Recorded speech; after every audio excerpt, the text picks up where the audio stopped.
Salut à vous, abonnés de congodialogue.com. Merci beaucoup de choisir ce programme www.congodialogue.com, les sites de bonne manière. Merci à la grande dame Francine Ngembe de la Belgique. Nous sommes encore là dans vos petits écrans. Moi, c'est Josué Polo à l'international, en direct de l'Afrique du Sud, spécialement dans la ville de Cape Town. Alors, nous sommes là encore dans ces vents de confinement. Il y a de cela, vous comprenez, donc maman a confinement, donc salut à Kokanga. D'abord comprendre que donc confinement penatina mandef d'abord mandef vous à la confiner, on n'a pas le choix. Anyway, donc c'est ça. Alors supportez-nous avec notre look. Alors, on va chercher comment essayer un peu de de nous débarrasser un peu de ces styles, quoi. Bon, voilà. Mais sinon, nous sommes là. Je crois que vous allez bien aussi, malgré les confinements dans n'importe quel pays que vous êtes. Nous, chez nous, on continue. Hein. Normalement, on devait nous acquitter de ces confinements le 16 avril. Mais bon, le gouvernement sud-africain a décidé autrement. C'est depuis avant-hier que le président sud-africain, son Excellence le président Cyril Ramaphosa, a pu à prolonger, n'est-ce pas, ces moments de confinement que nous appelons en anglais les lockdowns. Alors, voilà, on est là.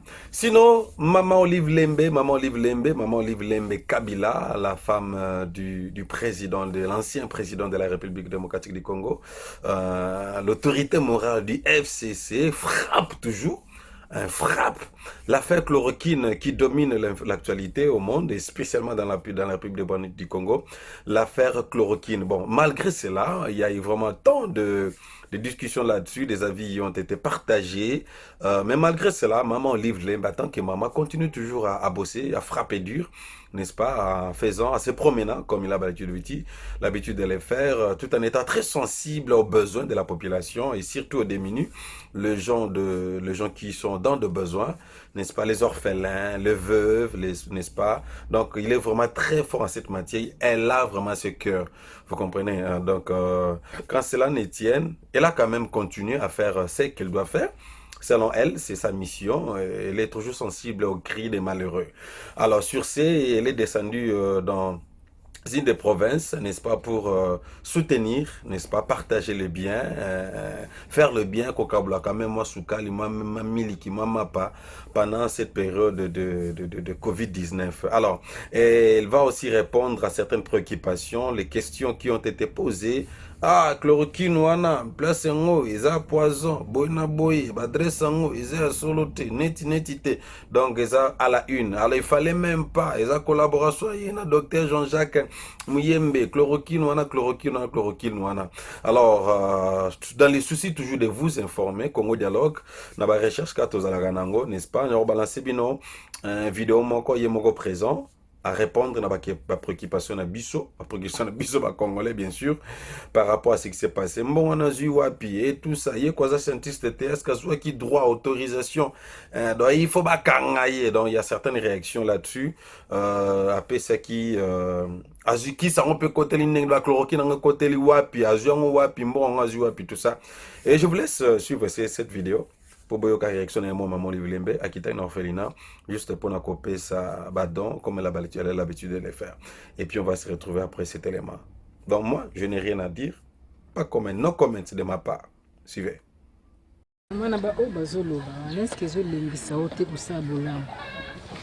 Banani wana bazolo bangana yebi bato bazolo bate et puis bazolo banini banani kopesa chloroquine na bien te. Bino bazozonga kaka na makambo ya chloroquine. Baza combien bato na pesa ki chloroquine ya bien te. Et puis hein, de toutes les façons, chloroquine hein, to mi pesela ki yango ba professionnel ya santé. Po biso moko eza domaine na biso te. Yango wana tokendeki ko confier ba chloroquine wana epa na bango. Po bango nde baza na jugement par rapport en tant que scientifique ya koyeba kisi oyo eza bien to eza bien te. Mais de toutes les façons, ce qu'il faut savoir c'est que tozalaka biso nyonso batu awa na mokili na conscience.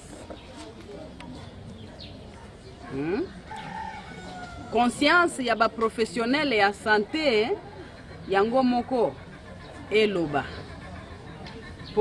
Je ne pense pas que eza malamu ya se justifier par rapport à un bon acte posé. Puisque pour ngai la Bible ezo recommandé ngai que na se justifier te pour na verset oyo yebisi biso que celui qui se justifie est du diable. Ngai naza médecin te nakomelaki patient mon côté prescription mon côté, alors c'est inutile ya ko condamner ngai ke na pesa ki chloroquine ya bien te ou bien ya bien. D'accord?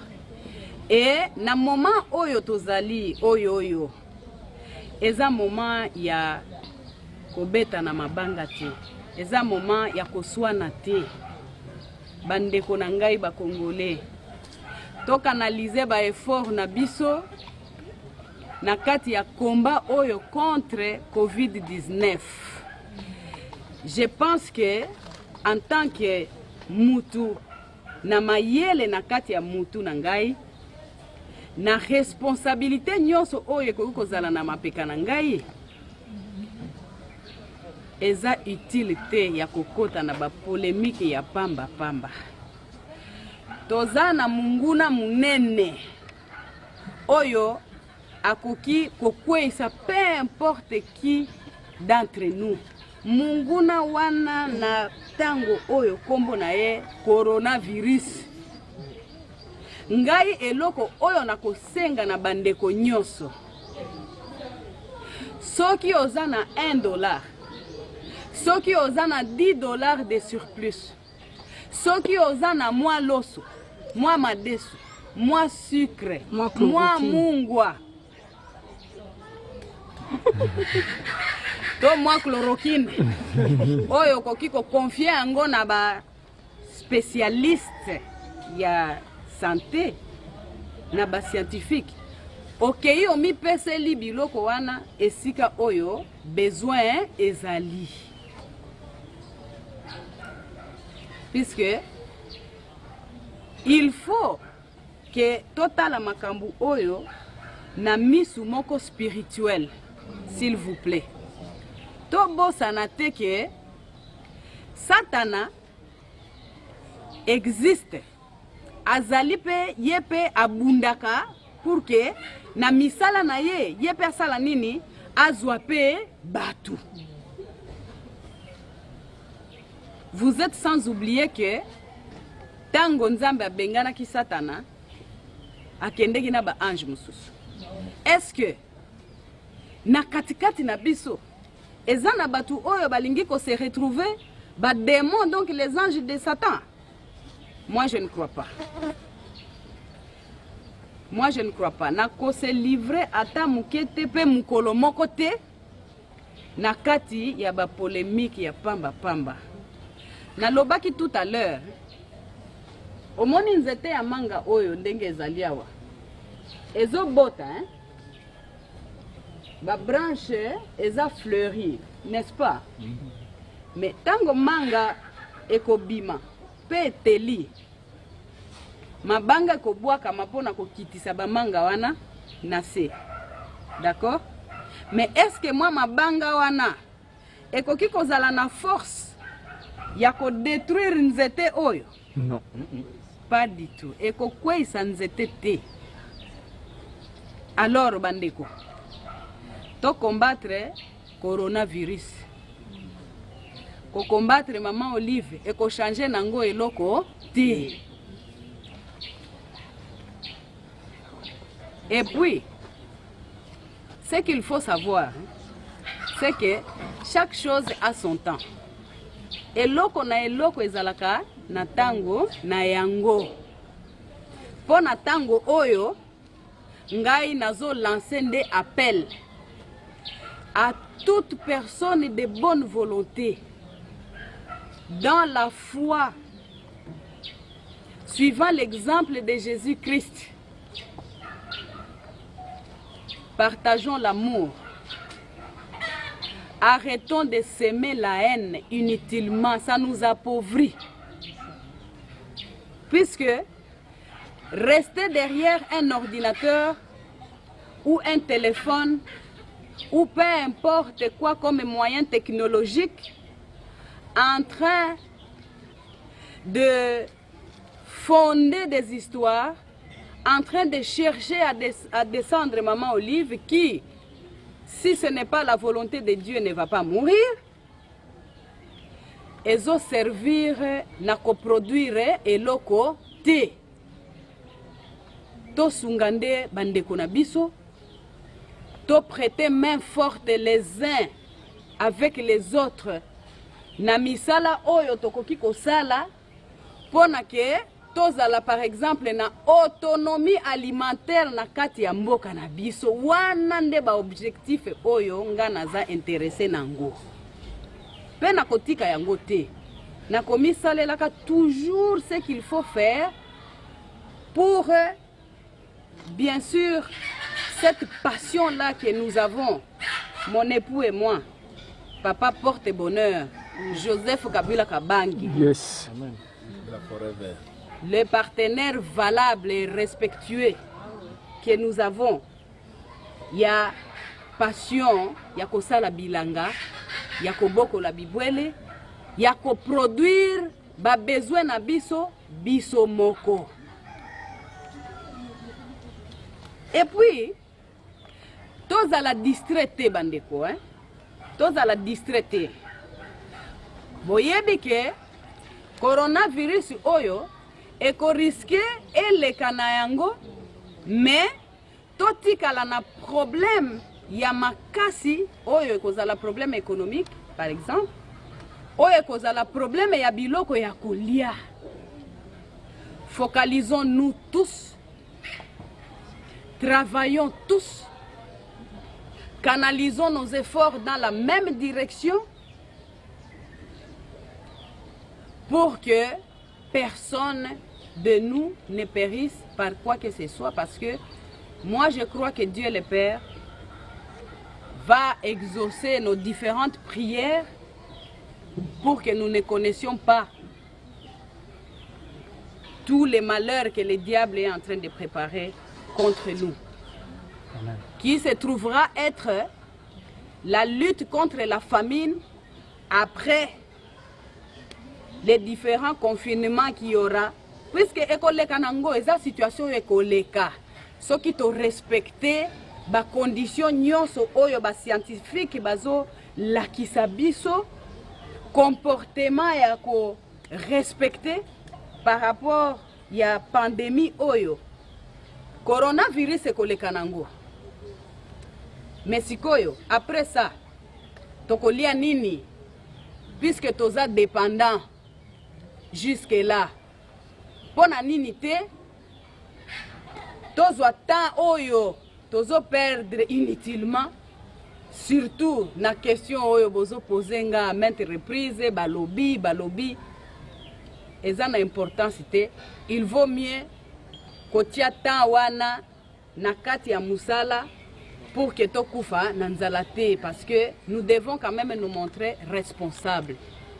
Une fois, je me souviens, mon époux avait posé une question en disant, est-ce que nous, que ce soit l'élite, que ce soit toutes les autres classes sociales, est-ce que tokanisaka l'après-mine ekozala nini? Lelo oyo ba misala nyonso etelemisi. Ba mine ezobima. Makambo ebele etelemi. Mais soki tozali na ba réserve ya ba grenier na kati ya mboka na biso moko, je pense que tokozala na inquiétude makasi na peu importe quel problème oyo ekoki kokomela biso na kati ya mboka na biso. Alors s'il vous plaît, à tous mes frères congolais, à toutes mes sœurs congolaises, à toutes les personnes qui choisissent notre patrie comme leur seconde patrie, s'il vous plaît, travaillons main dans la main, combattons le coronavirus, le Covid-19, et travaillons pour que dans l'avenir, nous devenions au moins beaucoup plus autonomes dans les domaines du moins celui-là de l'alimentation, mais aussi de tous les autres domaines. Devenons des inventeurs de machines, devenons des inventeurs de tout ce dont nous avons besoin pour transformer notre richesse potentielle en richesse réelle, de façon à ce que nous en profitions pleinement. Sinon, tu vas continuer à boyer et kozala malamu te. Mboka kokende nango liboso te. Nous allons reculer et je pense que ça ne va profiter à personne. Alors, vive les Congolais, puisque je sais qu'il y en a beaucoup plus du nombre qui s'impliquent dans la solution. Il y a le bien-être collectif, il y a Bissonyoso, pour que notre pays, un jour, arrive à l'échelle de ce qu'il mérite par rapport à tout ce qu'il possède. Je vous remercie. Merci, maman. Voilà, Maman Francine Nguembe de la Belgique, Nico Mokondi, le grand prêtre Nico Mokondi. On est toujours ensemble, on a un grand prêtre, malgré qu'on finit, on a un prêtre. Nico Mokondi, on a beau sentir, El Picasso, Yemoko Pierrot, toujours dans le système à confirmer. Donc, Boyoki, il y a juste un moment extrême que Bobolanda, par rapport à la réaction, il y a Congolais. Opération to affaire chloroquine et où tu vois puis nana financé en gros test monge salama quitté il y avait pas sur ce médecin maman Olive Lembalobi azane scientiste était du moins à même qui a pas scientiste pour bailler ceux qui étaient sur l'autolokuta du moins ça là quand même geste on et puis à autres déplorer peut-être mécontentement il y a biso bas congolais du fait que ya sali don dans les commis sujet il y a polémique d'abord qui réaction aye musa nangeza kana memela bino ba information pour boyoka bolanda pour tout ça toujours n'attend de façon que ba question mususu tozalaka nango tokoka ko répondre en te bato bango moko ba kolo masolo ba na ko répondre en voilà c'était la réaction de maman Olive Lembe concernant l'affaire chloroquine. Nous avez pu quand même suivre réaction naie ba réponse na mi tout non pe ngana to bande ko mi tout na répondre en tout ça. C'est vrai, c'est faux, qu'est-ce que vous pensez par rapport à sa réaction? Alors mon numéro est là 0027 61 06 32 85. Voilà, comme je vous dis, nous sommes toujours là pour la période de confinement chaque soir. Chaque soirée, nous sommes là connectés, comme ça, direct, n'est-ce pas? Tous les cas direct dans Congo Dialogue, YouTube. Alors, numéro, c'est vraiment ça, débat à téléphone ouvert. Tout ce qui est comme préoccupation, actualité pendant la journée. Tous en apprenant qu'au solo, là, tu es kabola makanisi. Insulte, t'es pas de polémique, mais dis-moi, toi, mima, tu es ça, là, tu réfléchis. Peut-être après confinement, oyo, tous là, quand même, na manière au monde, la makambo, n'est-ce pas? Il y a qu'on se préparer, il y a qu'on préparer, puis il y a qu'on se préparer, il y a qu'on planifier, tout ça, ainsi de suite. Voilà. Voilà un peu ce que j'avais voulu te partager juste aujourd'hui dans mon épisode au Mouké. On a l'ingana zonga shobo qui réaction maman Olive Lembe bolobi nini pe bokanisi nini azana réaction azana to. À vous les claviers. Ok, grand merci à maman Francine Nguembe de la Belgique. Toujours bolowa na kati temps tozo frapper toujours hein. Malé mais tozo kende. Dans ceci na pseza wana. Toza miso na bino, toza pe matoi na bino. Information yo koki kolobate sujet ko partager te mais la biso ngo benga biso butu pe mo itoka bol ensemble pour toye bisabato ba koki kolobate toza lokola ba voix ya ba sans voix, n'est-ce pas? Voilà, donc on travaille toujours en collaboration. Musa na pseza ko panda sango ni fille ni feva. Donc tu as parti mon coco tout ça bien to betelo maboko big blé au sali mabe to zubi ki urto bandi ko solo la to corriger pe LM souper ko bunga maru mezo sala tout ça. Vous comprenez? Alors parce que le peuple congolais il a besoin de plus que ça, n'est-ce pas? Congolais ça pour ça. Alors tozo qui ne vers 60 ans indépendance Congolais sont pour ça ba scénario que ça comme tout na makoloté ba distraction que tout ça n'a besoin donc et puis toujours la maman ba justice ce qui peut justice en zo linga cause la restaurer na kati mboka donc c'est ça un peu donc oh ya bien to lobeli yango o mabe to zongi un peu sans parti pris sans colia monoko sans fanatisme surtout peu sans tribalisme hein donc on a pour ça Congo qui est liboso vous comprenez? Voilà. Bolobi nengeni par rapport à la réaction à Maman Olive Lembe à se justifier tout, à le bien justifier mazo pour éclaircir que Mamba chloroquine t'as les A, B, C, D. Bisoba Congolais, Tolobinim. Voilà, restez branchés jusqu'à un prochain numéro. Nous sommes là ensemble. Système à confinement, Ebikaka, Koskola Mabo, connaît très bien. Gardez Zalara Nanda, Usoko Bimezate, Tikal n'a parlé, Tovan Naka, et trop mon message après tout.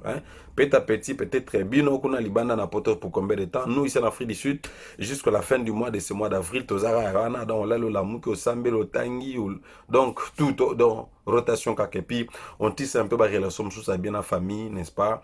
Au moins que na leçon na juillet valeur per respect à mutu.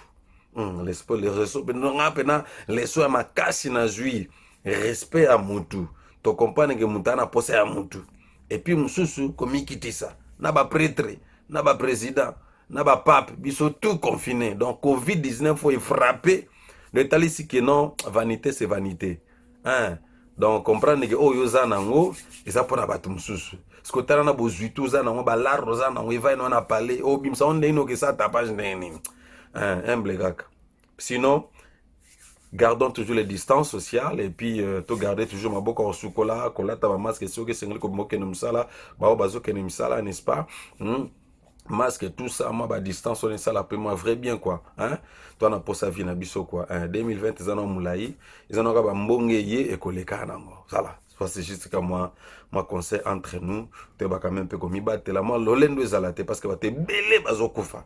Et belé, bazo koufa, na cessé. Ce qui est vrai, ba malade monsieur batama na ngopenza mais mu pepo payer pe sangi sina ba malade mususu ba tension ba nani tout ba diabétique ba diabète nyo c'est sangani tout donc tout sangani donc ça les pena all in one et ça les que tant pepa ngo pe koti na ba kosu na ba nani ce qui moi ba anticorps ça ma cache c'est ça donc ils ont détruit un peu mais nous avons besoin de nous avons besoin de nous restons à la maison pour sauvegarder les vies. OK, on est ensemble, non? Voilà, ma français de la Belgique à vous yangwana Nicole Mokondi, on est together na bosanité Nicole Mokondi na kati ya Jobour na bosanité ye moko Francis Bambongo les bourgeois, donc Francis Bambongo les bourgeois to bosani bino alors biso nyonso together kaka, hein? Et les canaux. Voilà, je suis Bolois, Facebook et puis YouTube Congo Dialogue, abonnez-vous massivement. Jusqu'à un prochain numéro, bye.